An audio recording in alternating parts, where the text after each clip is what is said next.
পূজাটা চতুর্দশীর পূজা। এই বাড়ির ওনাদের সবার বড় ভাই চিত্তরঞ্জন রায় মায়ের খুব একনিষ্ঠ ভক্ত ছিলেন। আজ উনি নেই আমাদের মাঝে। উনি যখন ছিল তখনও খুব মায়ের প্রতি ভাব টান ছিল। সেই ভাব দ্বারাই এখন যারা আছে ভাই, ওনাদের সন্তান সবাই ধরে রাখার চেষ্টা করছেন। মা যেন ওনাদের প্রতি কৃপা আশীর্বাদ করেন।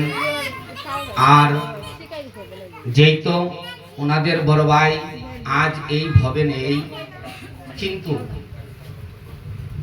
আমরা জানি যদি এই সংসারে আমি ভালো কর্ম করে যেতে পারি, যেমন মায়ের পূজা, মায়ের চরণে পুষ্পার্ঘ প্রদান, এগুলোর অর্থ কি? এগুলো তো আমরা সচরাচর করে আসছি, কিন্তু কেউ কখনো বুঝতে চাই না, মন থেকে কখনো অনুধাবন করতে চাই না যে মায়ের চরণে পুষ্পার্ঘ প্রদান মানে দুটো ফুল বেলপাতা দেওয়া নয়।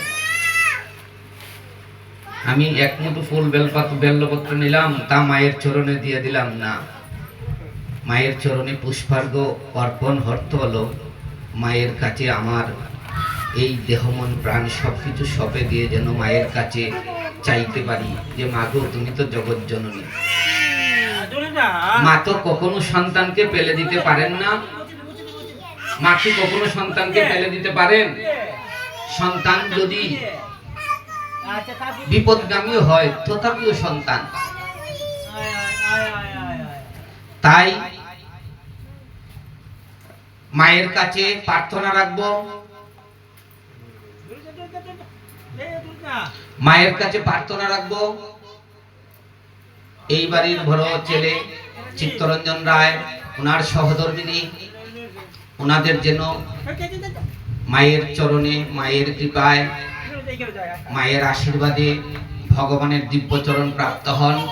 ভগবানের গোলক ধামে যেন ওনাদের স্থান হয়, সেই আশা, সেই কামনা আমরা রেখে যাহারা আমরা এখানে এসেছি মায়ের শ্রীপাদ পদ্মে গোবিন্দর চরণে এসেছি ভগবানের অমৃতময় দুটো কথা শ্রবণ করার জন্য।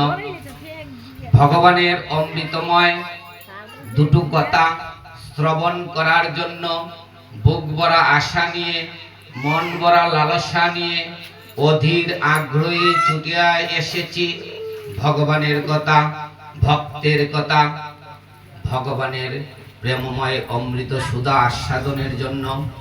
ভগবান যেন আমাদের প্রতি কৃপার দৃষ্টি প্রদর্শন করেন, আমাদের মনকে যেন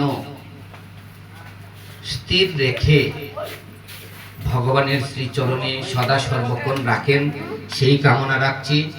একটু প্রেম ধ্বনি দেন। জয় জয় নিতাই গৌর প্রীতি প্রেমানন্দে। হরি হরি বল মন, হরি বল, হরি বল, হরি বল, বল হরি বল।